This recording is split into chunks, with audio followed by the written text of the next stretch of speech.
Thank you, Kamala, for giving me the opportunity to be among such distinguished speakers and attendees as well.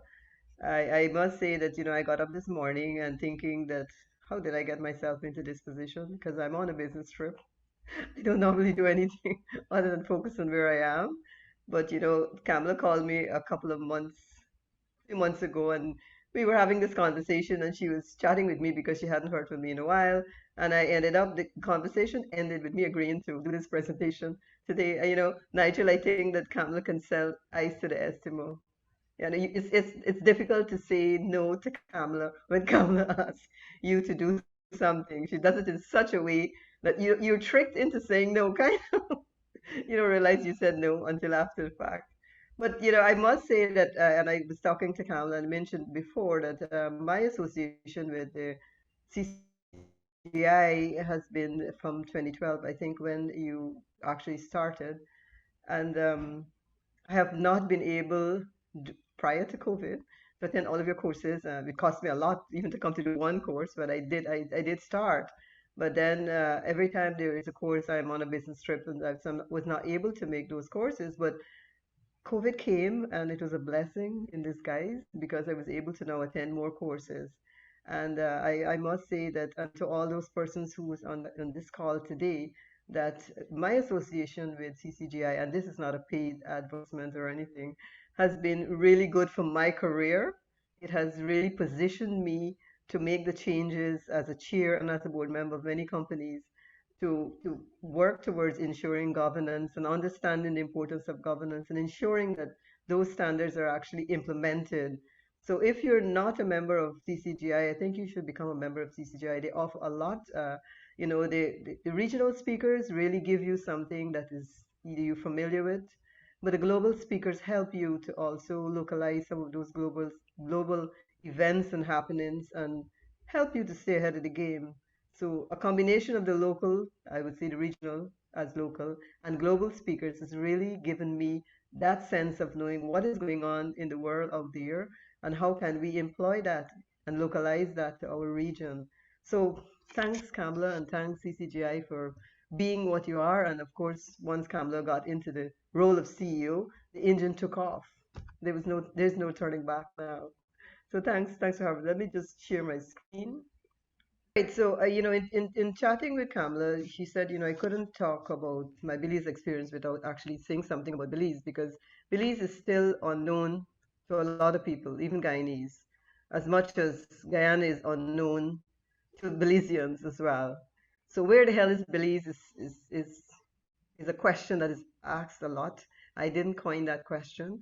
That question is asked a lot by persons. It's actually used on T-shirts in Belize, and people always like, "Where is the hell is Belize?" So it's a good opportunity for me to say a little about where Belize is situated and the fact that it is part of CARICOM. It is situated on the northeast coast of Central America, south of the Yucatan Peninsula. It is bordered by Mexico on the north, and Belize is hugged by Guatemala on the west and south, and on the east is the Caribbean Sea. Some of you may know that Guatemala has been battling with Belize since the 1800s for a portion of Belize. It's still what we call it no man's land, and that battle is still continuing in the International Court of Justice.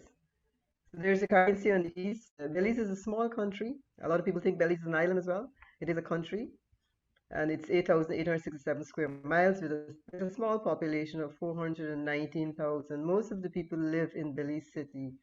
The economy is primarily based on tourism and agriculture, and as you would imagine, it has been greatly impacted because of COVID.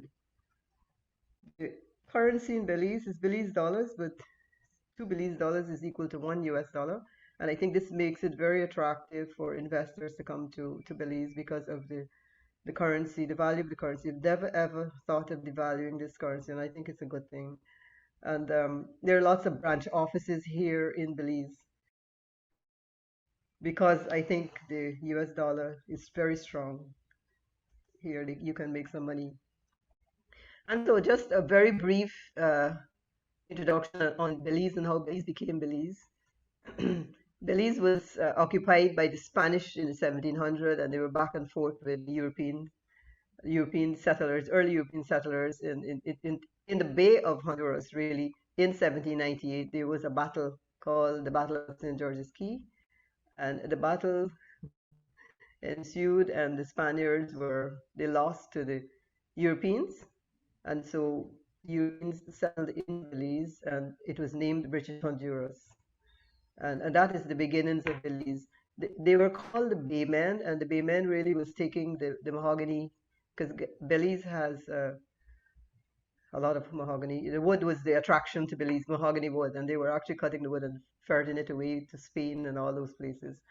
Anyway, the British took control, and it was named British Honduras because it was colonized by the British. Like Belize attained self-governance in 1964, and it was renamed Belize in 1973. And the name Belize is really, in the Mayan language, it's muddy water because the Belize River is muddy. It is not it's not blue water. It's pretty much like Guyana. They gained independence from Britain in 1981, but the monarch is still the queen here. The capital is Belmopan. I know a lot of persons believe that the capital is Belize City. Belmopan, the capital moved to Belmopan. The British moved that in 1961. There was Hurricane Hattie in 1961, probably before some of the persons who were on this call were born. And the Belize City was ravaged by that, and they decided that they should move inland, and the capital was moved to Belmopan. It is still in Belmopan. The government offices all is housed in Belmopan, and they moved there in 1971.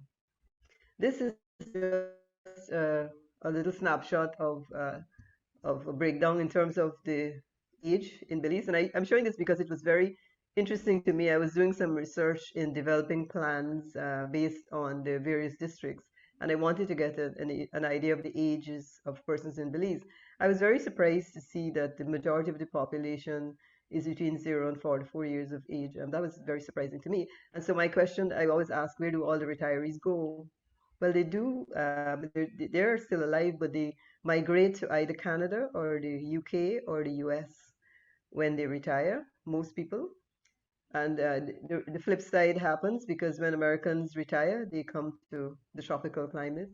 In Belize, there are a lot of Americans, Canadians, and European people living in Belize itself as retired individuals. The ethnic composition is extremely diverse. The major composition and the major makeup is the mestizos, which is the Hispanic, which is part of the persons who came from Spain. The majority persons that are living here, 42%, 48%. Creole, which is a combination of African and Hispanic, they represent 25%, and there's still a Mayan Indian presence, and they live more in the rural areas of Belize.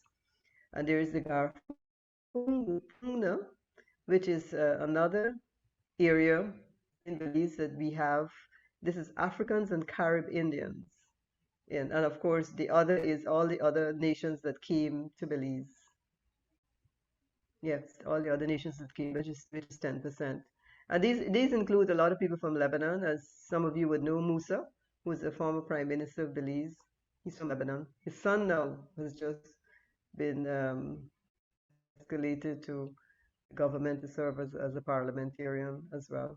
So there's a fusion of everything, cultures and food, but interesting fusion. And so Belize is divided up into districts.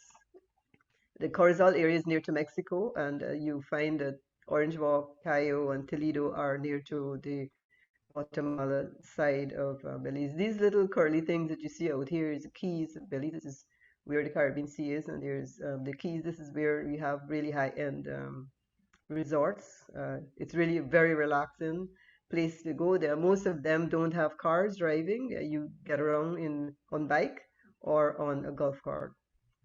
Yeah, the golf cart you get to drive around with. Now, what is Belize known for? And this is just three of the many things that they're known for. The Barrier Reef. Belize has the second largest barrier reef in the world. As you would know, Australia has the largest. And Barrier Reef attracts a lot of marine biologists, scuba diving and snorkeling. Lots of resorts are around this area as well. So you have a really good view of the Caribbean Sea from resorts in that particular area. Toucan, I wanted to mention toucan because toucan is a national bird here, but bird watching is a a huge activity. Thousands of people come in year after year to do bird watching in Belize.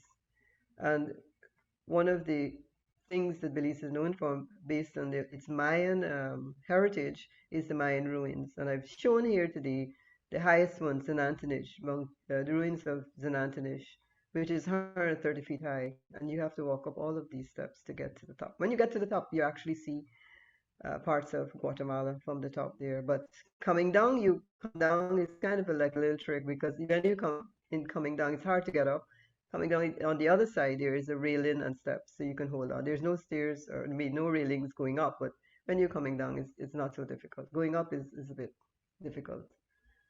So these are the three, but there are many areas. And Nigel, book your next vacation to Belize. Now you better Belize it. This is a beautiful view that I took myself in a resort in Placencia. This is the Caribbean Sea, and this is just the sunrise. I just thought I'll capture the end of this showing of Belize with this image. Truly, it's that little person walking there. I think it's my husband I took out there, but this is one. I think it was taken out about 5 o'clock in the morning, and this is in Placencia. So that's Belize in a nutshell. All right, back to the real reason why I'm here today, and this is where the company came from in terms of the building. In 1964, they occupied this antique building in downtown Belize City and in 4th Street in Belize City. This is where the business actually started on the home of Gordon Roe, Gordon and Maria Roe. And then they occupied this office here downtown in 1964. In 2007, the structure was completed. 2007, it was opened. I started to associate with the company in May of 2007. So I was part and parcel when this company, when this new building was opened up. It is 5 floors, and then there's a roof, and the financial services of the Roe group of companies really housed in the building, and PAHO and UNICEF rents, I think, a couple of floors in the building itself. But this is the building that I'm actually sitting in today. All right, about the company and the formulation and how the company is where it is right now. It is a family-owned company for over 50 years. Gordon Roe is the founding father of the company. The company is now, well, run by the second generation, the 4 sons. There were 5 sons. One son died in a plane crash. He was a student pilot, and he died in a plane crash. So it's the 4 brothers, which is the second generation that took over from the father and the mother that is running the company right now. In 1963, Gordon Roe was the representative of an insurance agency out of England. And in 1970, he decided to form a company that sold, beside what he was selling for that company, other insurance services. Along the way, Gordon and Maria Roe acquired multiple companies over the years.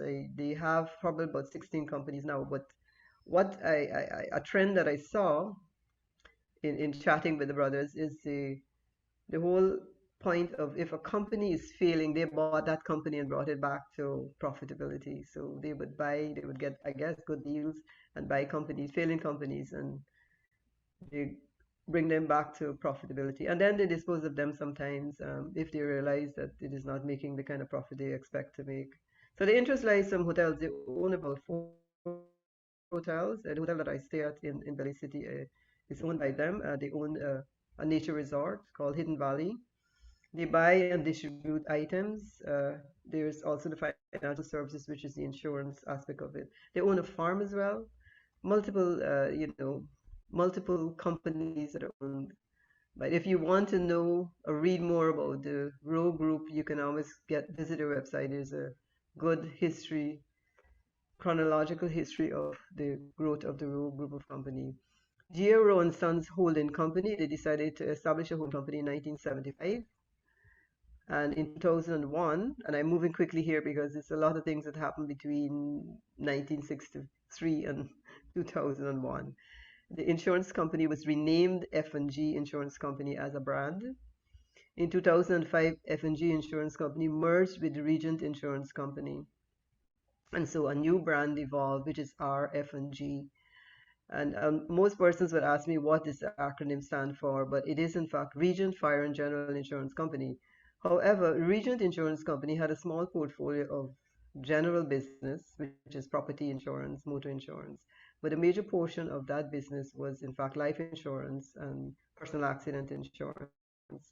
And the company, on the merger, we decided to use the same RF&G acronym because we wanted to keep that brand going. So the life company that I'm associated with is the RF&G Life Insurance Company.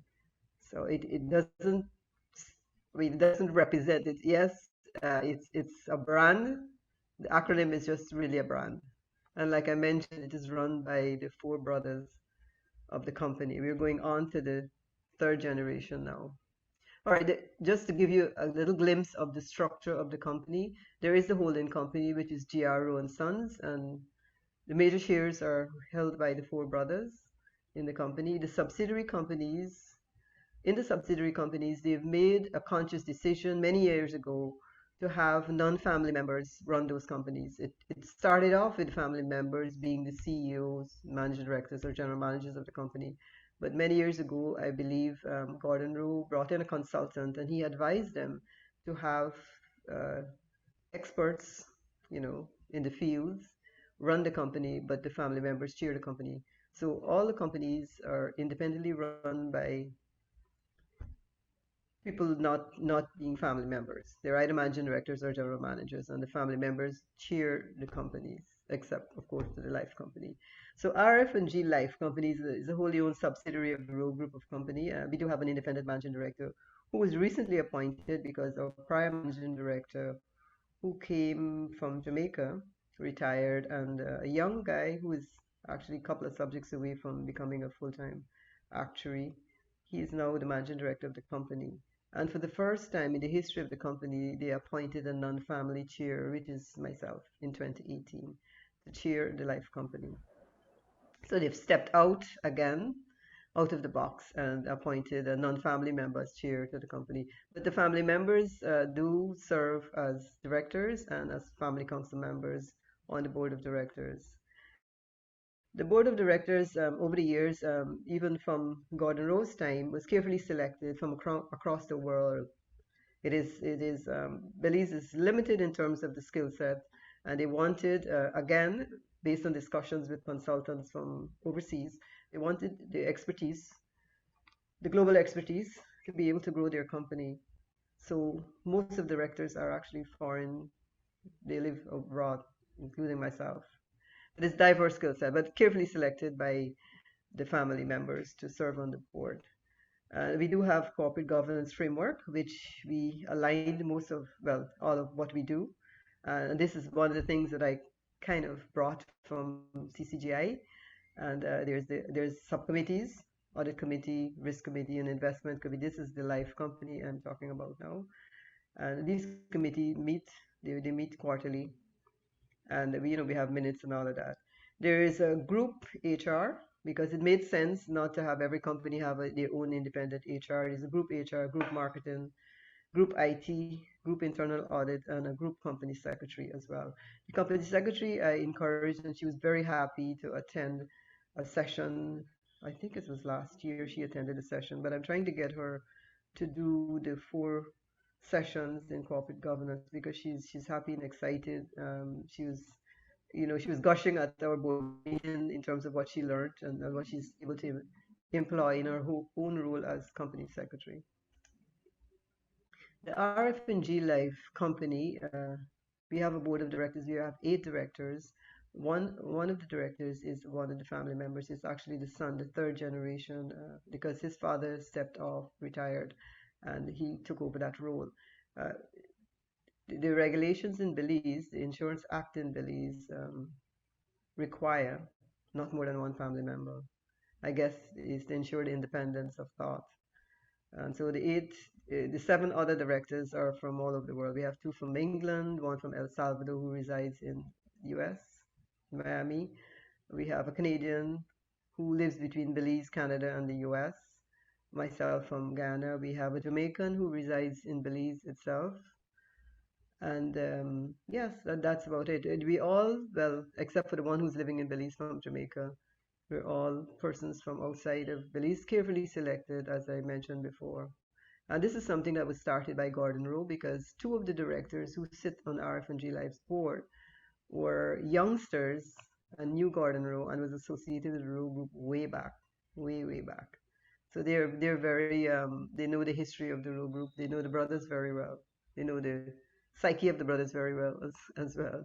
So what they have decided, because the family members are limited in terms of directors, we do have two family council members on that sit on our board, RF&G Life's board. Our board, we do have monthly reports that is done by the management team. The managing director submits a monthly report, so the board of directors get a sense of what is happening from month to month. But our board meetings are held quarterly, so we have 4 board meetings per year. We used to have 6 board meetings, but we reduced it to 4 board meetings per year.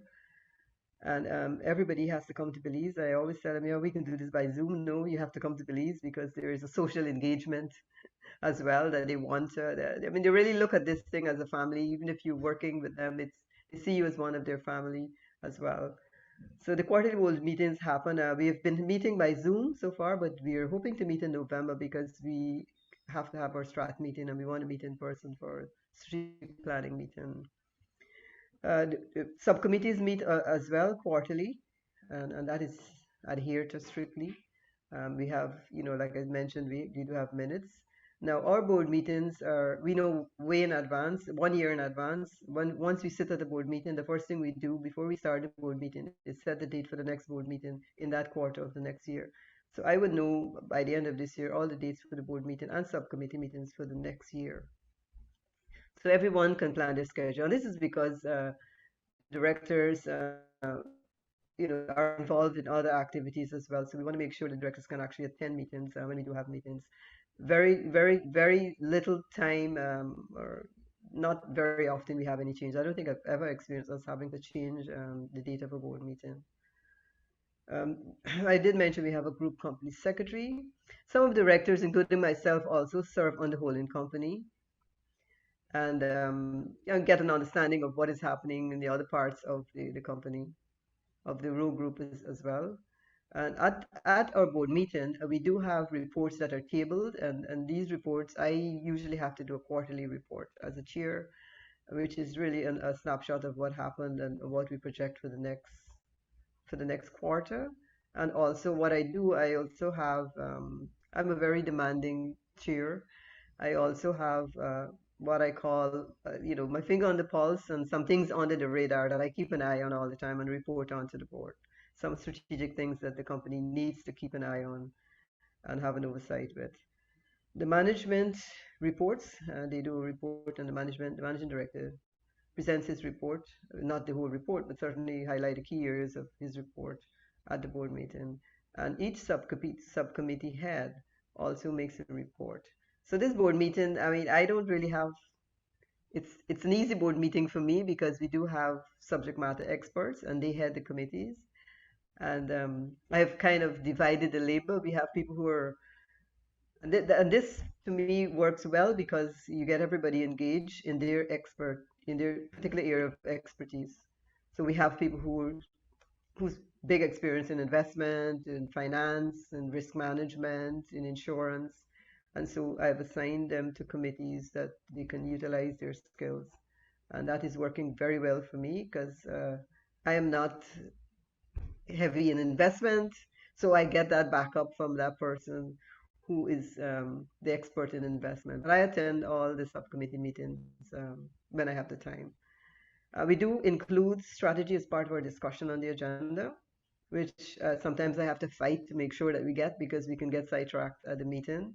But I often like to remind persons that our role is to look at what management has presented and look at to see how we can refine it, give our own views based on our own experiences, so that we can develop visions and strategies that will help the company move forward and, of course, increase its profitability. And I mentioned they do have a nature resort, so they have a keen interest in the environment. They're also very committed to sponsoring things. They make a lot of donations. They're known for that in Belize. This family is really known for making donations to worthy causes in Belize itself. Now, the third generation, and I know that it is often said that the third generation is the one where when the company would go under. But I think I often tell the second generation, I said the third generation is going to be far better than the second generation because they are clued into the business. Not all of them. Most of them would have gone to university and graduated from university. But what they decided many, many years ago is that they each will work with another company before they come in and get engaged with the Roe Group, which I think was a good concept. It's not anything on the platter. They have to earn it, and no one just comes in here because they can't get a job somewhere else. That is one of the rules that they have. You have to prove yourself somewhere else, and you come, and then you don't sit as a CEO. You sit in a position where you can observe and see and understand the run-ins of the business. And what they do, they place them with a mentor so that the person with the skills usually the CEO would transfer knowledge to them and share the knowledge with them. They're all now joining the boards as the second generation is retiring and they're being replaced very gradually on the boards. But they're all part of the family council members. They meet every quarter. They have a meeting, a three-gen meeting where the second generation and the third generation meet so that they can discuss the future as well. I think that's a really good thing. They meet before the start of every sessions of board meeting because the board meetings start from one week and then the next week because of the several companies they have here. So they would start with the new three-gen meeting. So they join us from, but they're invited to all the meetings. Anyone can attend all the meetings. I've seen some interest with some of them in the insurance business. I've often had to try to get the females more involved because they're young and they have young families. But I keep telling them, I said, in years to come, we don't want you to be saying that the male roles were able to be positioned better than you because, you've lost an opportunity. I said to them, you need to come, add your voice, give some opinions, make some contribution to our board meetings. They are responding very gradually, but they're busy raising families as well. Some information, the managing directors, and I can tell you wholeheartedly, we are allowed, the managing directors are allowed to manage the company. We report at the board meeting. The board is used really as an oversight, and as chair, my role is a little bit more than the regular board members because I want to make sure that things, and they expect me because commit, I had to commit to come 10 times to Belize. Um, once I accepted the role of chair, because the company is a pretty young company and we do have young employees and we do have, we just had the change in managing director. And we're still evolving as a company. The RF&G Life company is pretty young because the company was really only formed in 2005, so it's still evolving. So in 2005, well, three employees. Well, in 2007, when I started to become associated with the company in 2007. We had three employees. We now have 42 employees and 10 sales agents as we speak. As a life company, for those of you who are familiar with insurance, life companies really can't sit and wait and sell policies to grow. They usually grow by acquisition as well. So the company, RF&G Life Company, acquired the CLICO book of business, and this is not the flexible annuities, I must say that. It is the traditional policies that we acquired in 2009 when CLICO went under. And that book of business, we're servicing the business, but when we examined the rates of those plans, they were not profitable rates. I'm not certain how, I guess they made money anyway because the rates are not profitable. So we have not been selling those plans. We are servicing the existing portfolio of the traditional policies of CLICO. The Guardian Group left Belize in 2015. Well, they left in 2014. We acquired that portfolio in 2015. That was primarily a life and they sold pensions. They didn't sell health insurance. and they left Belize. They felt, I think, this is my suspicion, that the regulations were becoming too stringent, and for a branch office, it perhaps wasn't worth their while. The Alico RF&G Life company managed and serviced the Alico because Alico left Belize many years ago, and we were servicing just the agent for Alico. But then they didn't want to have this portfolio anymore. It wasn't a great portfolio, but we bought it because we didn't want our competitors to buy it. So we bought the portfolio. This is a group of businesses on runoff as well. Currently, we're looking at reviewing our IT software. We've taken the opportunity. We had targeted 2023, but we have brought that forward because we recognize that with COVID and post-COVID, we need to get our act together in terms of having top-notch IT software. That is one of the things that the board has put on my plate to make sure that we get, look what is happening out there. And we're actually seeing some really, really exciting software. Whether we can buy them is another issue, but we do. I mean, I'm seeing now really far in terms of developing software for the future. Succession planning is key to the Roe family. And so every quarter we examine where we are as a company in terms of persons to take over from other persons, way down to the supervisory level, because then they get hit by a bus on the road. Training and development has always been important to the Roe family. So we train future leaders, we pay for education. Once you employ the company for 2 years, you actually, once you pass your exam, we advance the money. Once you pass them, we refund the money. So training is very important because we want to make sure that our future leaders are actually prepared. And at the end of every board meeting, we do have a board dinner. And this is where we gather for a cocktail hour, and then we have dinner, and then we most times have a guest speaker at that dinner. But it gives us the opportunity to meet the other managers and the executive officers of the other companies in the Roe group. So it's all the directors and all the managers from the other companies meet up on that evening, and we have a good conversation and listen to a keynote speaker who it may be something to do with some of the industries they're involved in, or something external, something that's happening politically, something that's happening in the economy. But it is something that I really look forward to, depending on who's the guest speaker as well, of course. I actually was a guest speaker at one time talking about health insurance. So I think that's in a nutshell what I have to share with you, and happy to answer any questions you might have. Thank you for listening. Thank you very much, Liz. That was such an interesting presentation. And, I wish that we can say that there were similar structures and thought that went into a lot of our family businesses here in Trinidad and Tobago. Because as I have been talking to potential panelists and so on, I'm hearing some of the stories, I realize that what seemed to have been what is setting that whole culture for the company would have been the advice of consultants many years ago, when they would have been able to tell the family, this is the structure that would work for you for long-term survival.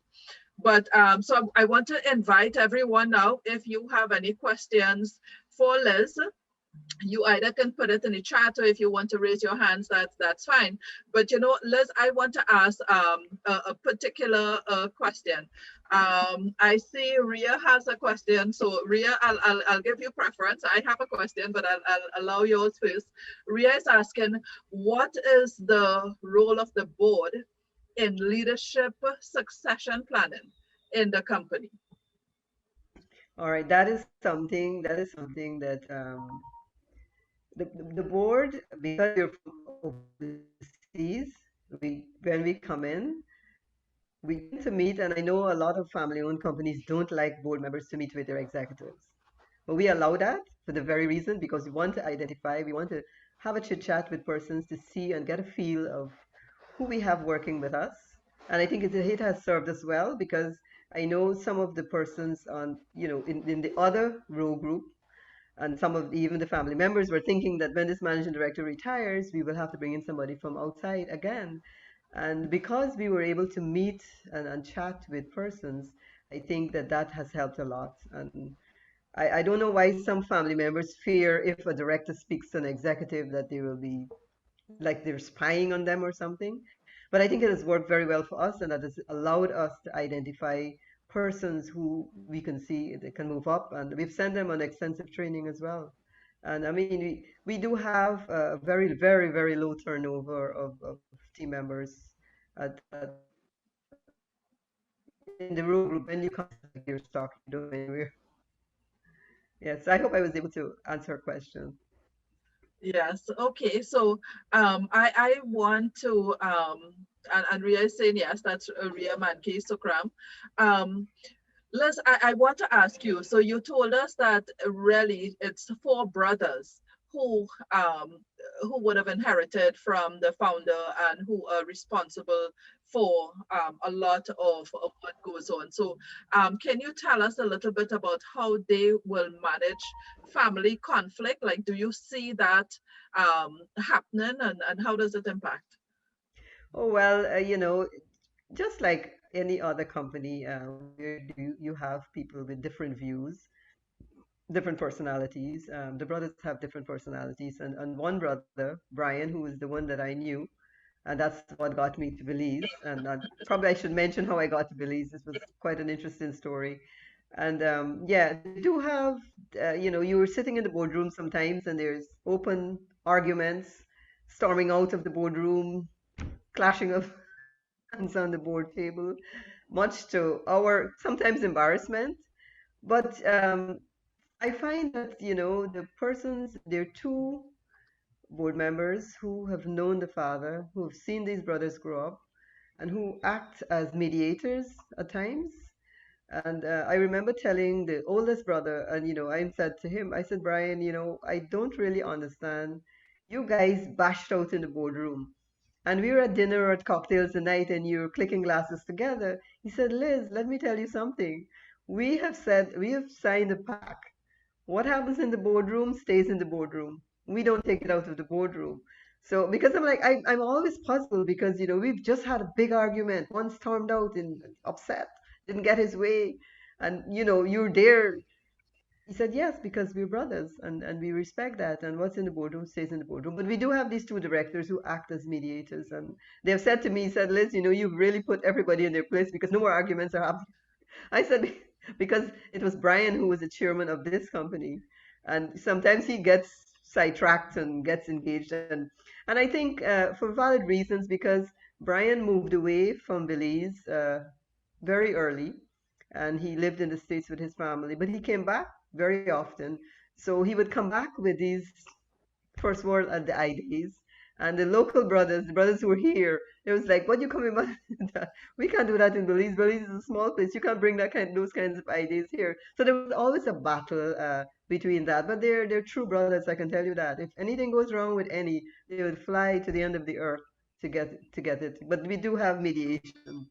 We do have mediation, and I think, I mean, those guys from England said, Liz, you have really played a great role in settling everybody into their corner because I would not continue the exchange as a chair. I can stop it. And they tend to listen to me. They tend to listen to me. But that's really great because what we are seeing is the family bond being so strong that you can have that conflict in the boardroom because you have differences in ideas in terms of what you want to do with the organization. But as family members, that love overcomes the disagreements. So I am just wondering because I heard from one of our panelists who would speak later about the challenges when the founder is finding it difficult to let go. And so I want you to share a little bit with us, what were the characteristics of the founder and how that would have influenced, how the brothers manage now as the owners of the business. All right, now the founder has passed on, but I think he's really left his mark in terms of the structure and what he expects. And they really, I'm telling you, they really honor whatever the father has said. They will always remember. I always remember the time when our company didn't make enough profit to pay a bonus at the end of the year. And they said to me, they said, Liz, you know what? My dad would turn in his grave.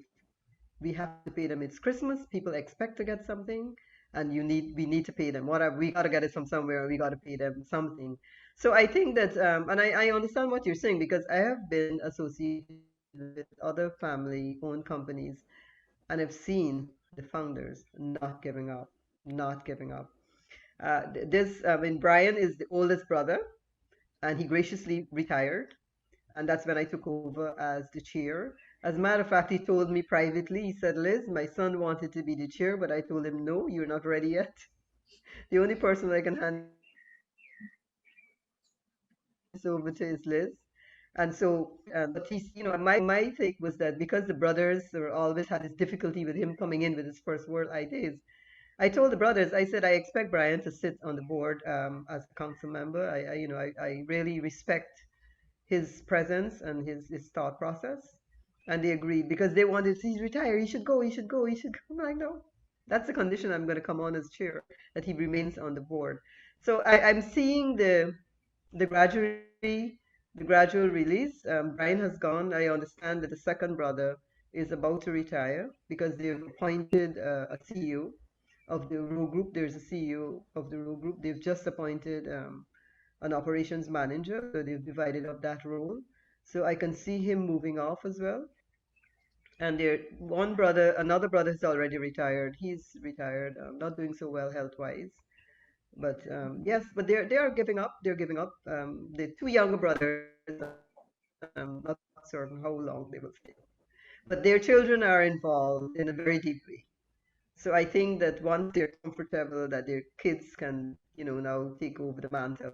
But I really associate a lot with the generation because they're the future. They're the future, and they have the innovative ideas. And if they want to run something by me, they said, listen, I want to raise this at the board meeting, but I want to run it by you first because I want the support.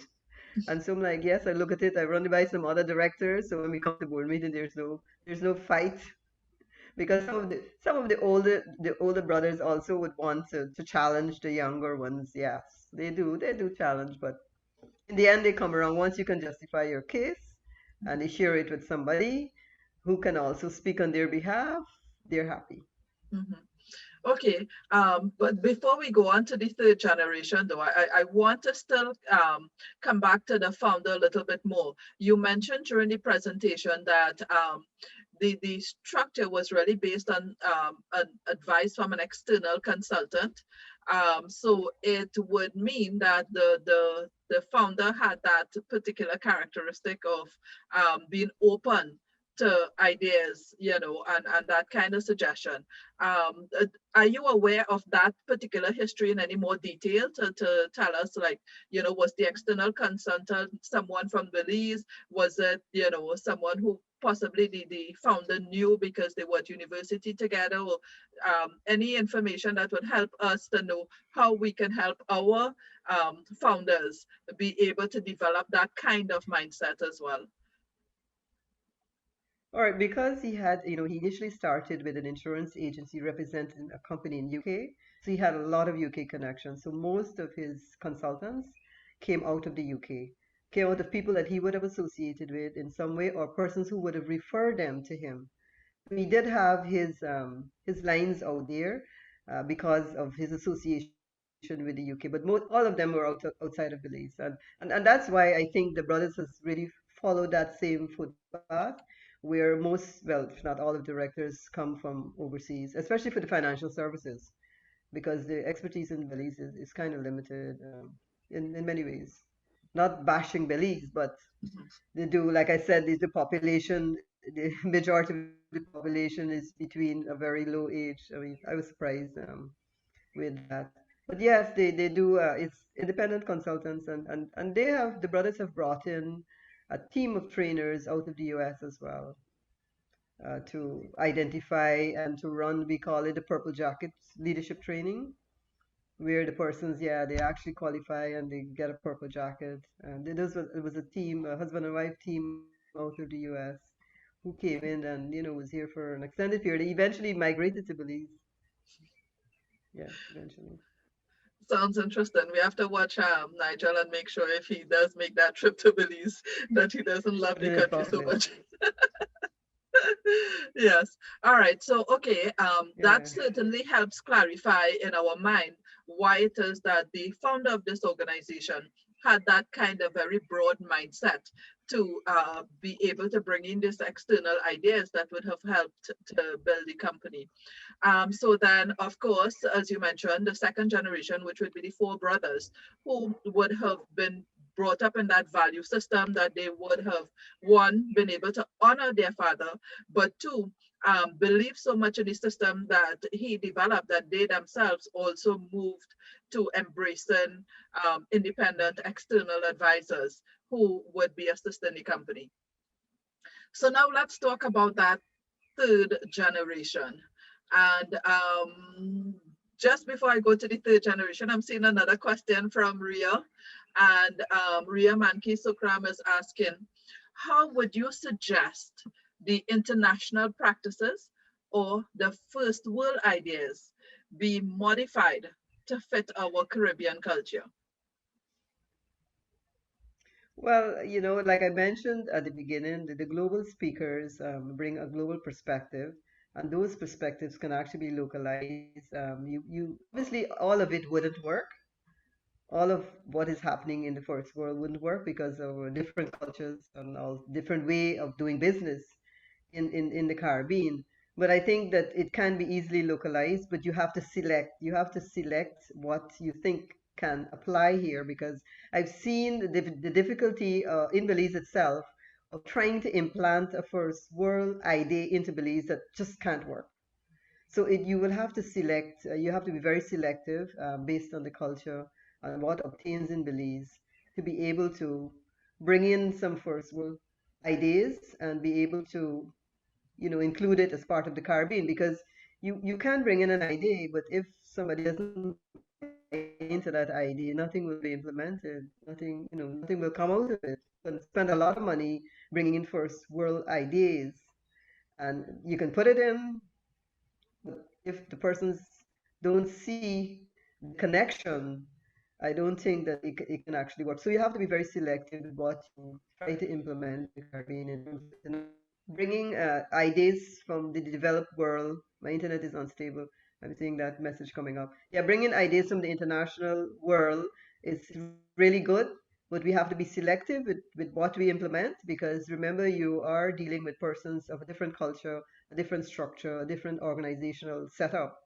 So it has to be selective. But I think that it can work, but it has to be done in a way where you try to engage the persons who have to implement it. Because if you bring an idea in and they're not clued into that idea because this is first world idea, it will not swing anyway. It will be a waste of money, Mhm, really. So we have to be selective with what we implement and do it on a gradual basis as well. mhm. Okay, so then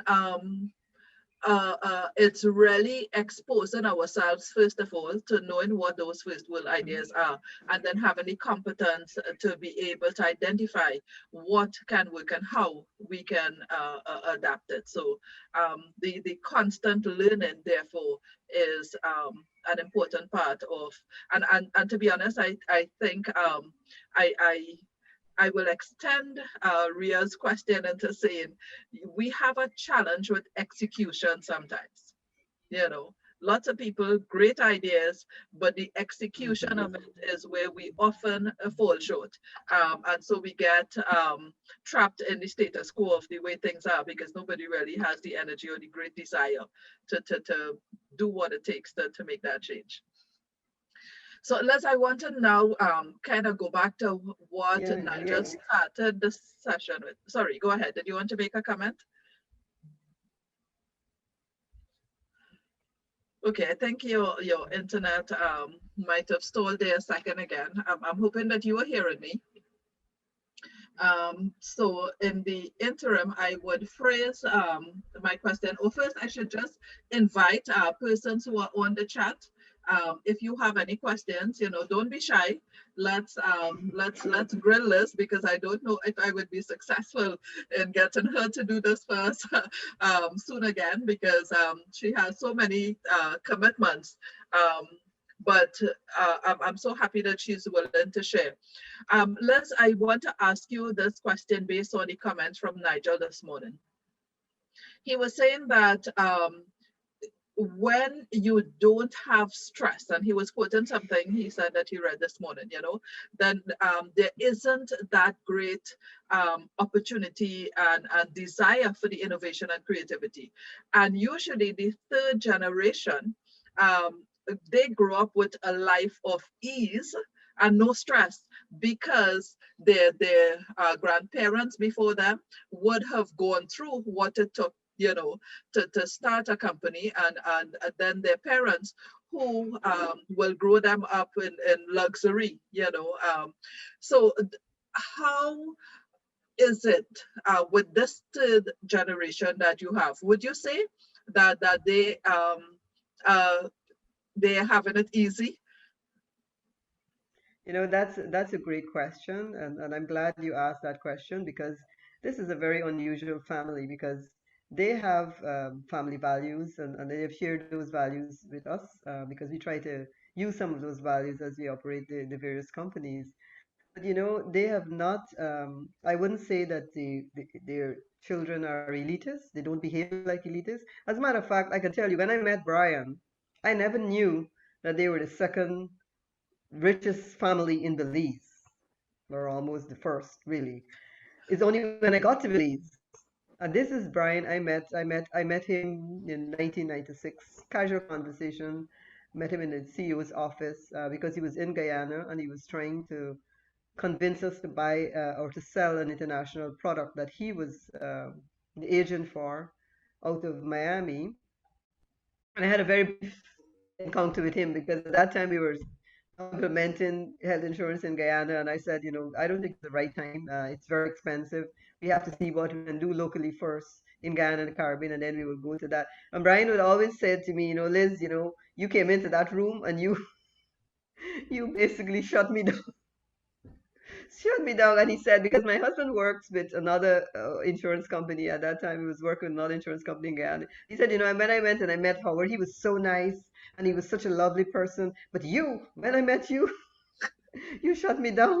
You dismissed me. You were extremely dismissive. I said, but I was just telling you the truth. I said, look, Brian, who is working with you now? Who's working with you now?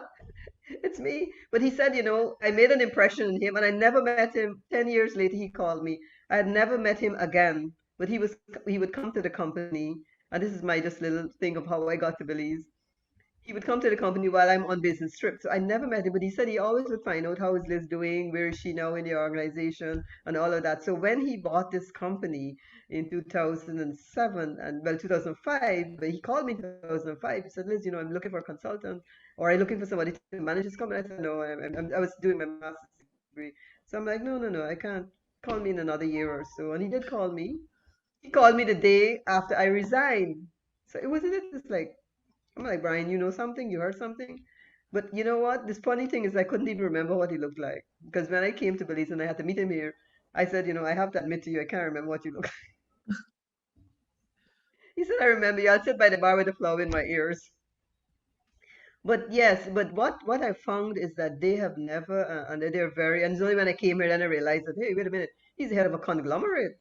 This is 16, 17 companies, including an airline, a local airline, Maya Air. They bought Maya Air as well. So I was astounded, but he was a very simple person, and that's how they have brought up their children. They are extremely, very supportive of their education, but it's no one child is going to walk in here and come in and find an executive position and just slide through the process. No, can't happen. It's not going to happen. They have, and the children are all really very nice and very respectful. They like to have a lot of fun. The whole family love fun. They love to have dinners and gatherings and they have lots of that all the time. So it is not, I don't think that this particular family, because I've seen it in families where people come in and destroy the company. Third generation, comes in and destroys the company. I've seen it. I've worked with and I've served on boards with companies where the third generation literally destroyed the company. But I think that they, because of the structure that the founding father has set up, in terms of the head of the company will always be somebody not a family member. And so you have an independent thought process and you have subject matter experts. They come in at a particular point in time after they've had experience in another company outside. They come in to learn the operations of the company because they will be taking over the conglomerate at some point in time. So I don't find that they have they're very really very nice, very nice. So you mentioned a family council.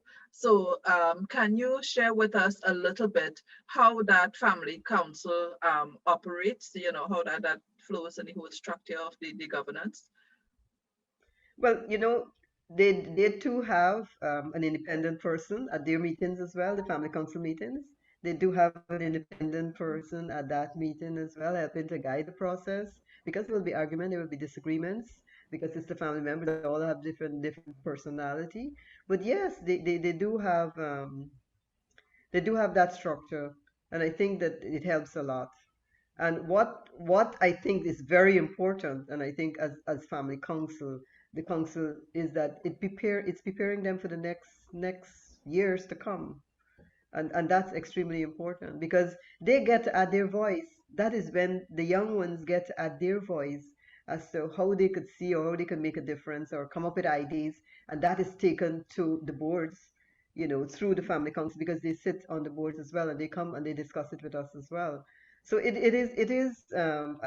think, a real big way of ensuring that the company continues through the generations because that's their vision is to continue through the generations for the generations to come. So allowing them that opportunity to have their voice, even the young ones. I saw a 15-year-old sitting at the table.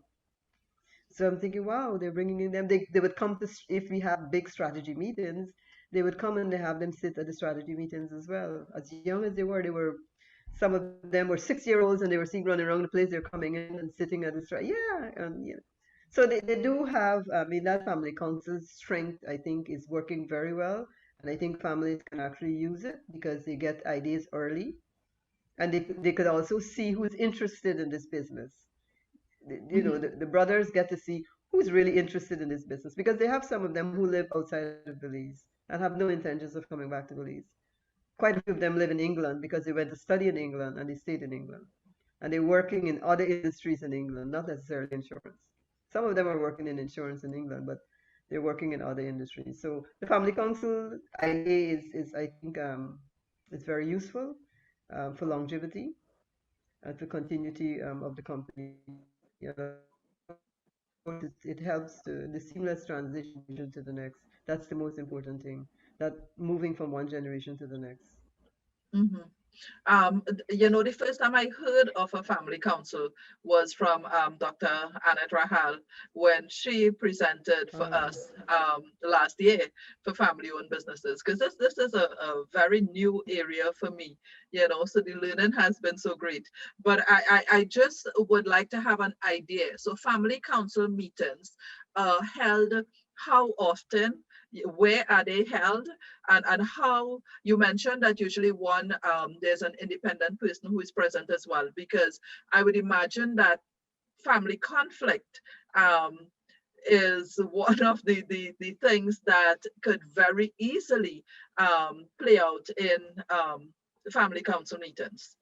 So how often is it held, and how is that structured?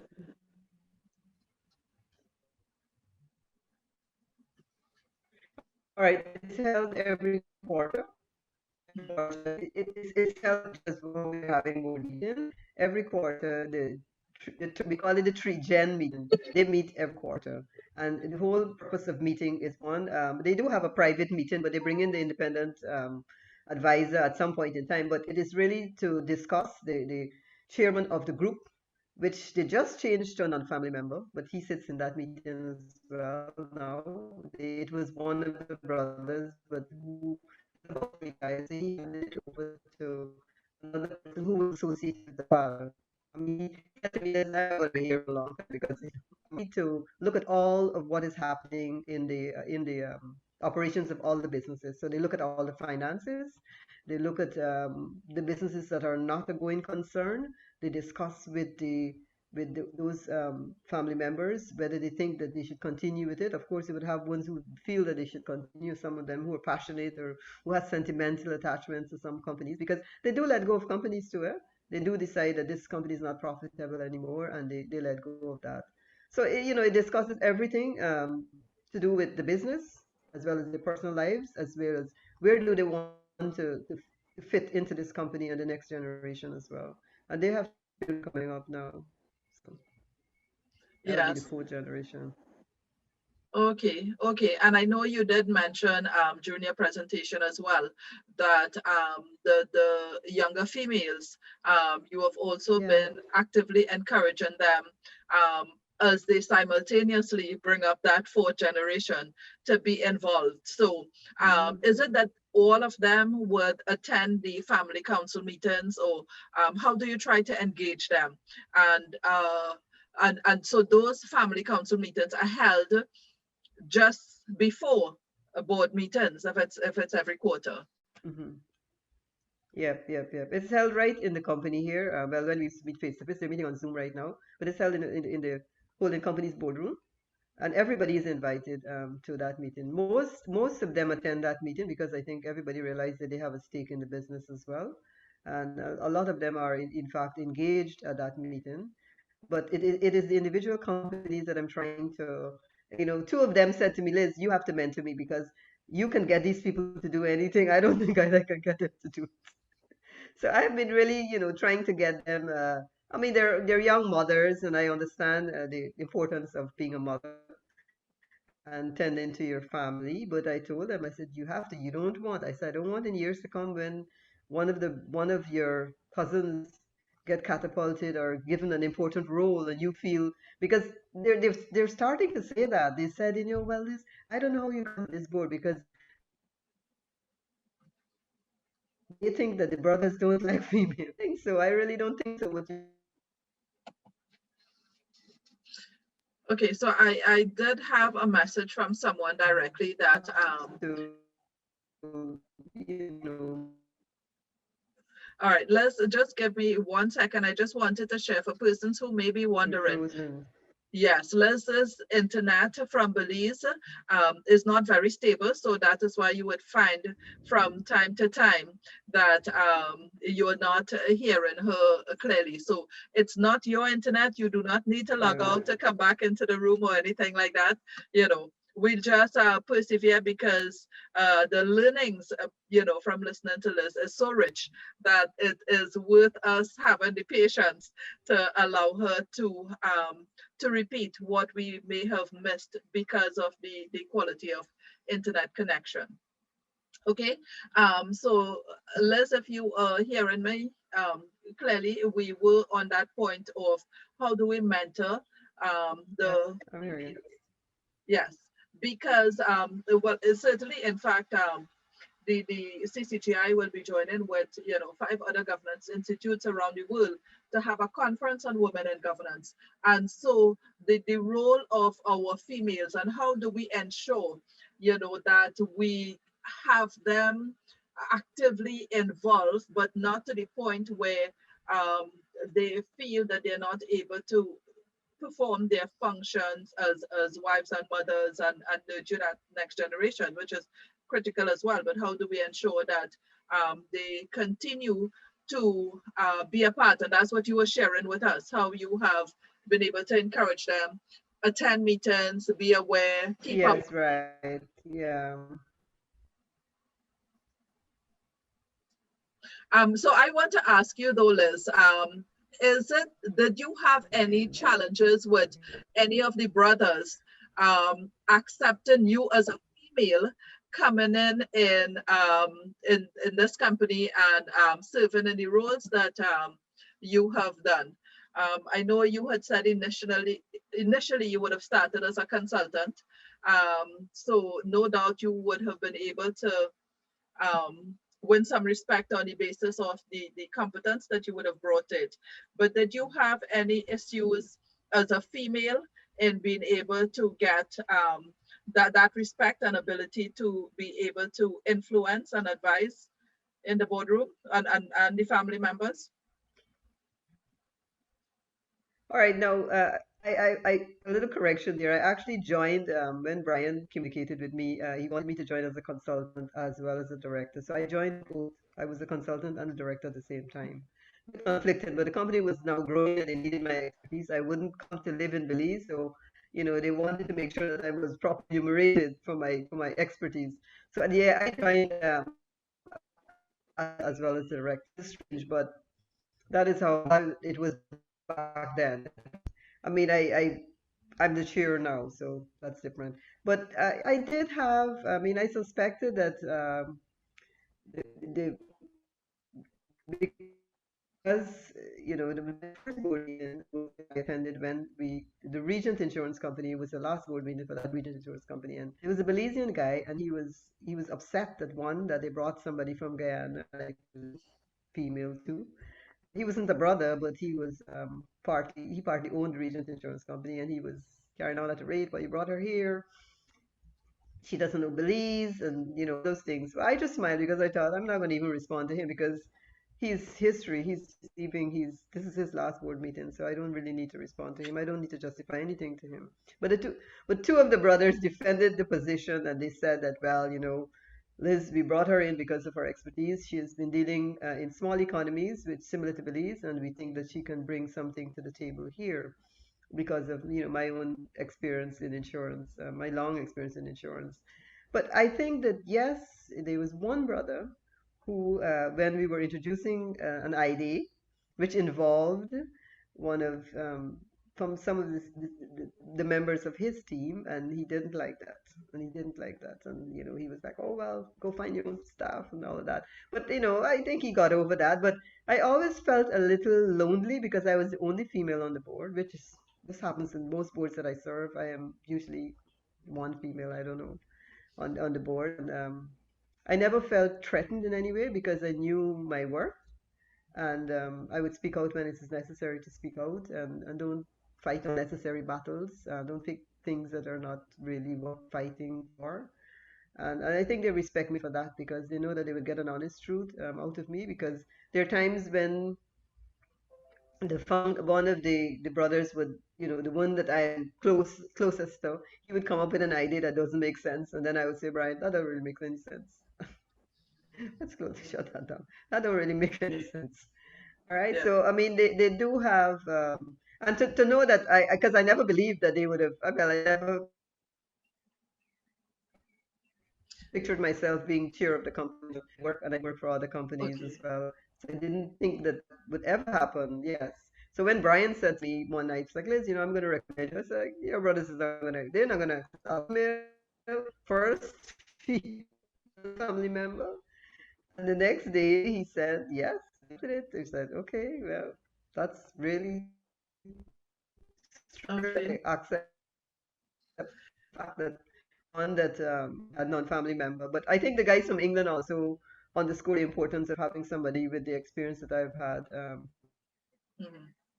Okay, we have a very important question in the chat list, which I want to pose to you. So, here in the um, company. No yes, problem. now your internet is lagging again. All right, so you're coming in I intermittently, know, but I'm right? hearing you. Okay, excellent. So here's the question for you in the chat.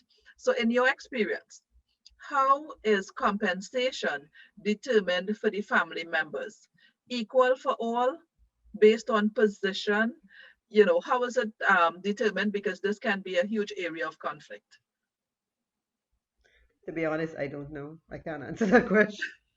I never delved that far.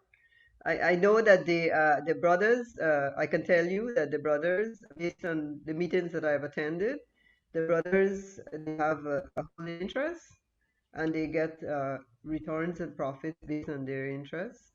The family members who serve as the council members, they get a fee and the family members who serve as board members or chairs, they're also paid or remunerated. All expenses are paid coming to Belize, staying in Belize. Most of them have homes here, so they stay at their home and they come anyhow. But in terms of the finer details, I don't know. I never asked really. But I know that the brothers share in the profits of the company. Okay.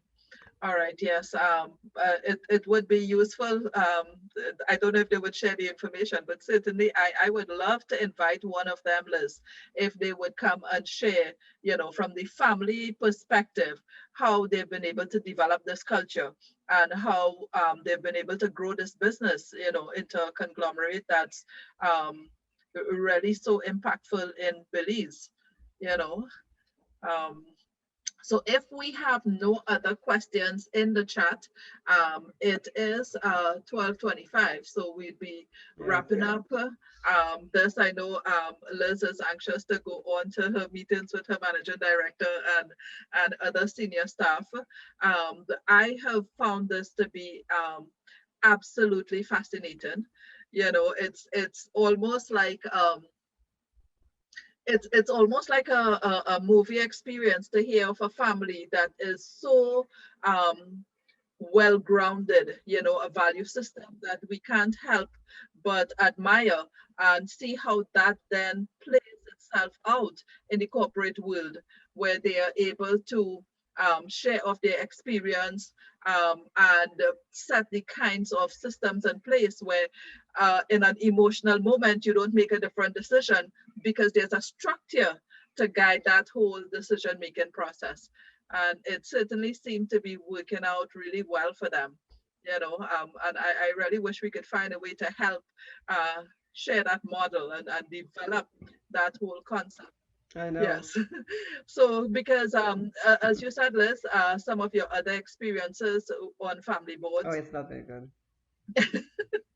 It's not been. It has been, I would say, mixed experiences because, you know, for me, if I'm going to serve on a board, it doesn't matter if it's public or private sector, family owned or non-family owned.